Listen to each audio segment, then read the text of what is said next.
अच्छा जी, जरा sampling quantization and resolution को देख लें, थोड़ा सा इसकी एक एग्जांपल देख लेते हैं।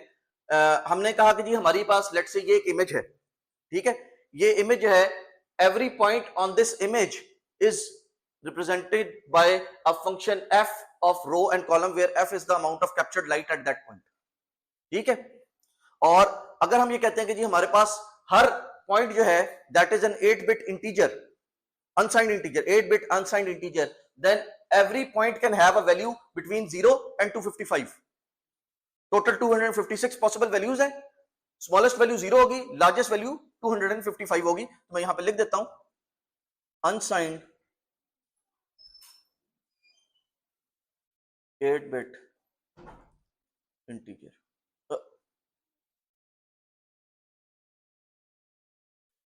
मिनिमम वैल्यू जो है is equal to 0, max value जो है वो 255 होगी, और टोटल वैल्यूज हमारे पास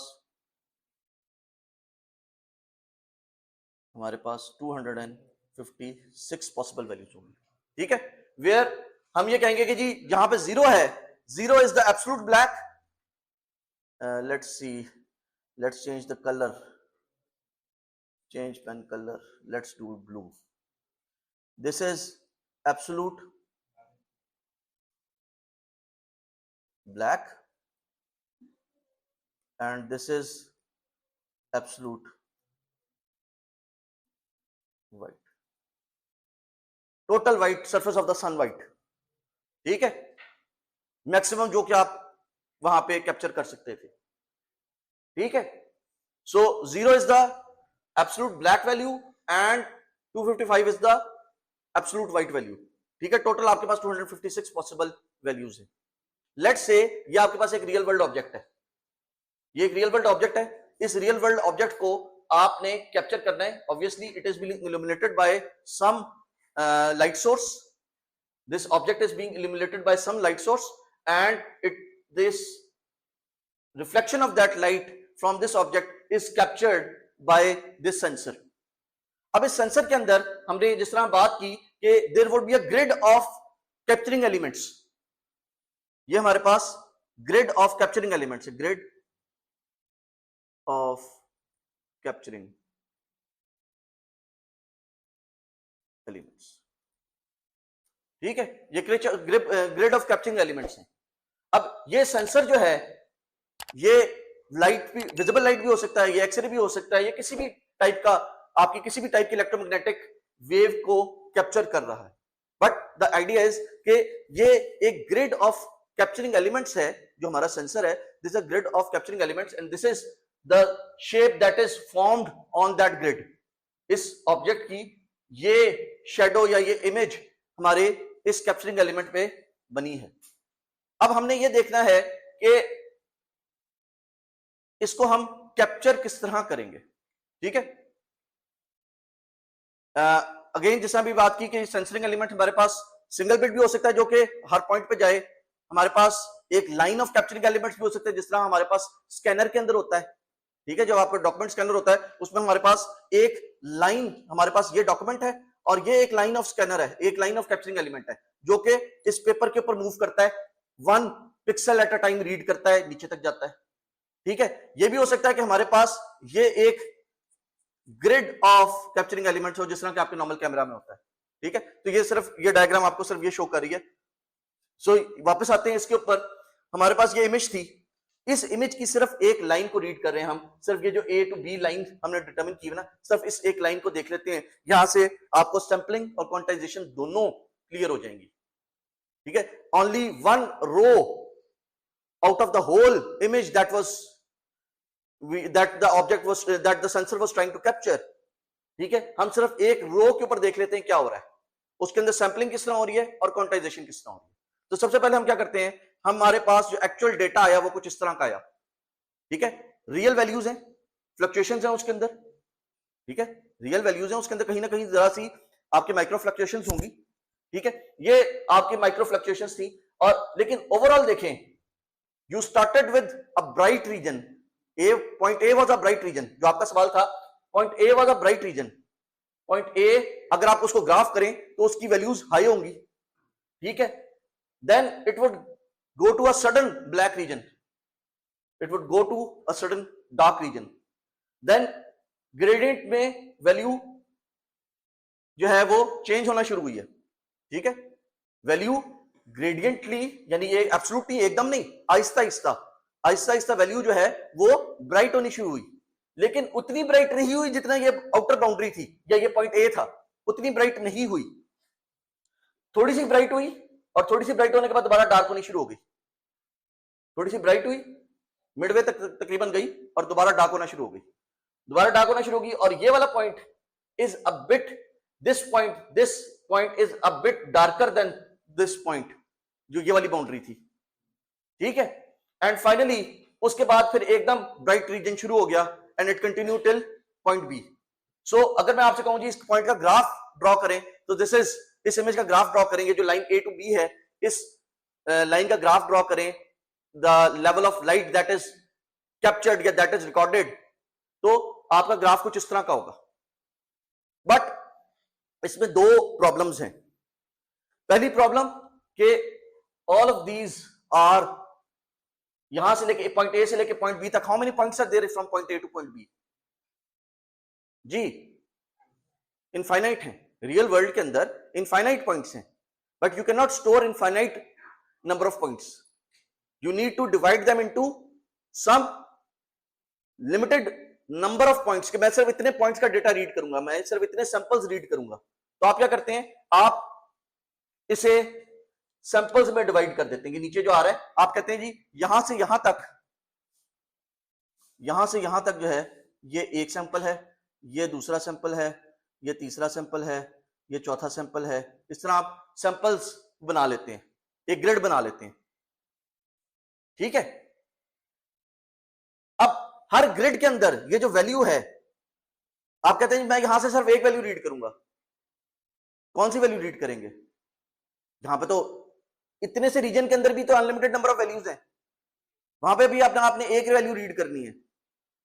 आप कहते हैं जी लेट्स से मैं सारी वैल्यूज की एवरेज ले लेता हूं, एवरेज आ गया 85, इस पॉइंट का एवरेज आ गया, आपने कहा जी इस पॉइंट का एवरेज 85 था, इस रीजन का एवरेज 85.7 था, इस पॉइंट का एवरेज जो है वो लेट्स से 20 था, इस पॉइंट का एवरेज लिया तो इस पॉइंट का एवरेज लिया तो आपके पास लेट्स से आ गया 28 आ गया, and so on and so fourth, आपके पास डिफरेंट एवरेजेस आ गई, ठीक है। बट आप डायरेक्टली ये एवरेजेस नोट नहीं कर रहे, आप ये करते हैं, मैं इसको अगर क्लियर कर सकूं, let me try to clear it, ठीक है। आपने एवरेजेस ले ली, हर रीजन की एवरेज ले ली, हर रीजन की एवरेज लेने के बाद आपने कहा कि मेरे पास how many number of colours did I have, let's say मेरे पास 8 कलर्स हैं, I have only 8 possible colours, तो मैं 85 को 8 पे किस तरह लेके जाऊं? मैं क्या करता हूं, मैं अपनी जो पूरी रेंज है, लेट्स से मिनिमम वैल्यू मेरे पास 0 है, मैक्सिमम वैल्यू लेट्स से मेरे पास 100 आती है, मैं उस रेंज को 8 पॉसिबल ग्रुप्स में डिवाइड कर देता हूं। मेरे पास एवरी ऑब्जेक्ट जो है लेट्स से वो साइज 12 का आ जाता है, या 13 का आ जाता है, ठीक है। तो मैं क्या करता हूं, मैं कहता हूं 0 से 13 के दरमियान में वैल्यू होगी, रिकॉर्डेड एज 0, 13 से 26 के दरमियान में वैल्यू आती है, रिकॉर्डेड एज 1, ठीक है। 26 से 39 के दरमियान में वैल्यू आती है, रिकॉर्डेड एज 2, ठीक है, and so on and so fourth. जो वैल्यू रिकॉर्ड हो रही है उसको उस ग्रुप के अंदर एक ग्रुप्स बना दिए मैंने कि जी इस रेंज से इस रेंज तक ये ग्रुप है, इस रेंज से इस रेंज तक, तो अगर मेरी वैल्यू यहां से लेके यहां तक लाई करती है तो ये वाली वैल्यू असाइन कर दो, यहां से ये लेके किसी भी बॉक्स के अंदर, लेट से ये वाला बॉक्स जो है ये लाई करता है, सॉरी ये लाई करता है इस रेंज के अंदर, तो मैं इसको ये वाली वैल्यू असाइन कर दूंगा, ये वाली वैल्यू नोट कर लूंगा इसके against. I would not record 28.53, I would record value 2 for here, क्योंकि लेट्स से मेरे पास टोटल 3 बिट्स हैं, आई कैन ओनली रिकॉर्ड 7 या 8 levels, sorry I can record 0 to 7, 8 levels, ठीक है। सो मैं वो किस तरह रिकॉर्ड करूंगा, मैं इस तरीके से रिकॉर्ड करूंगा, ठीक है। इसको जरा बड़ा करके देख लें, फॉर एग्जांपल ये हमारे पास A to B था, इसको मैंने इसको मैंने ग्रुप इस तरह मैंने इसकी वो लाइंस बना दी, उसके रीजन्स बना दिए। This is my sampling. मैंने कहा कि ये यहां से यहां तक एक सैंपल है, यहां से यहां तक अगला सैंपल, ये तीसरा, चौथा, पांचवा, ये मैंने हर जो ब्लू लाइन ग्रिड की शो कर रही है, दिस इज माय सैंपल्स।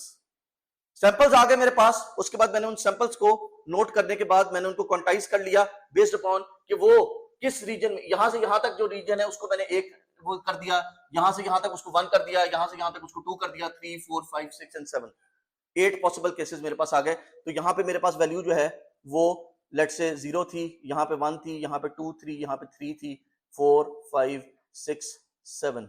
ठीक है, ये मैंने वैल्यूज जो जो इस रीजन में लाई कर रहा था। अब यहां से यहां तक कौन सा रीजन लाई कर रहा था, ये वाले जो जितने पिक्सल्स हैं लेट से जो इस रेंज में लाई कर रहे हैं, जो इस रेंज में लाई कर रहे हैं, उन सबको मैंने वैल्यू 7 असाइन कर दी। ठीक है, कौन कौन सा, पहले 3 और आखिरी 3, इनको मैंने वैल्यू 7 असाइन कर दी। ये वाली वैल्यू जो है लेट से ये वाला जो है ये 1 जो है वो यहां से लेके, आपको नजर आ रहा है मैं कितनी सीधी लाइनें लगाता हूं। ठीक है, यहां से यहां तक जो भी रीजन इस उसमें लाई कर रहे हैं, ठीक है, इस वर्टिकल रेंज में लाई कर रहे हैं, उनको मैंने वैल्यू क्या साइन कर दी, 1 असाइन कर दी। ये वाली 1 असाइन कर दी। तो ये वाला रीजन लेट से वैल्यू 1 है, ये वाला रीजन वैल्यू 1 है, ये वाला रीजन वैल्यू 1 है, ये वाला रीजन वैल्यू 1 है, ये वाला रीजन शायद वैल्यू 2 है। ठीक है जी, 0 जी, थैंक यू, ऑलराइट जी। सो फाइनली हमारे पास जब हमने इमेज को डिजिटाइज करेंगे using the sampling and quantization, तो हमारे पास दो प्रॉब्लम्स आएंगे। एक तो ये कि based upon the number of sampling हमारे पास कर्व्स या कर्वेचर्स या फाइन डिटेल जो है वो गायब हो जाएगी। ठीक है, हमारे पास फाइन डिटेल गायब हो जाएगी अगर हमारा सैंपलिंग साइज कम है। ठीक है, क्योंकि हमने इतने बड़े बड़े सैंपल्स बनाए कि ये देखिए, ये जो पूरी ये शेप थी, यहां से ये फ्लैट कर दिया उसने, because may be it set कि जी 50% ऑफ द रीजन से ज्यादा अगर भरा हुआ होगा तो मैं उसको फिल्ड कंसिडर करूंगा, या 50% ज्यादा कोई कलर, जो कलर होगा उस कलर को मैं कंसिडर करूंगा। तो अब यहाँ पे ऑल्दो ब्लैक लाइन यहाँ पे लाई कर रहा था, ब्लैक रीजन यहाँ पे लाई कर रहा था, but more than 50% of it was white, similarly more than 50% of this was white, तो यहाँ पे उसने उसको फ्लैट कर दिया, ये कर्व उसका उसने गायब कर दिया, because majority of the portion was white, तो ये कर्व उसने गायब कर दिया। दूसरा ये this is the problem with sampling, कि हमारा अगर सैंपलिंग साइज ज्यादा होता, हम ज्यादा पिक्सल्स ले रहे होते, इसको ज्यादा रीजन्स में डिवाइड किया होता, तो हम इस कर्वेचर को, इस फाइन डिटेल को हम आइडेंटिफाई कर पाते। ठीक है, दूसरा जो हमें प्रॉब्लम आया that was due to quantization, the number of colours that we had, because of the limited colours. हमारे पास सिर्फ 8 पॉसिबल कलर्स है, 0 से लेके 7 तक, 8 पॉसिबल रेंज, हमारी जो पूरी रेंज है उसको सिर्फ हम 8 पॉसिबल उसमें डिवाइड कर पाए, absolute white to absolute black, उसको सिर्फ हम 8 पॉसिबल ग्रुप्स में डिवाइड कर पाए। उसकी वजह से क्या हुआ, यहां पे हमारे पास ये जो ग्रेडियंट की फाइन डिटेल थी, कलर की जो इंफॉर्मेशन थी कि कलर किस तरह चेंज हो रहा है, वो डिटेल लॉस्ट हो गई। ठीक है, because we had limited number of colours, so we have quantization and sampling, दो चीजें हैं, लेकिन इन दोनों चीजों की कमी या ज्यादती जो है वो आपकी इमेज की क्वालिटी को खराब कर सकती है। किस तरह खराब कर सकती है, एग्जांपल देख लेते हैं। चले पहले स्पेशल रेजोल्यूशन की बात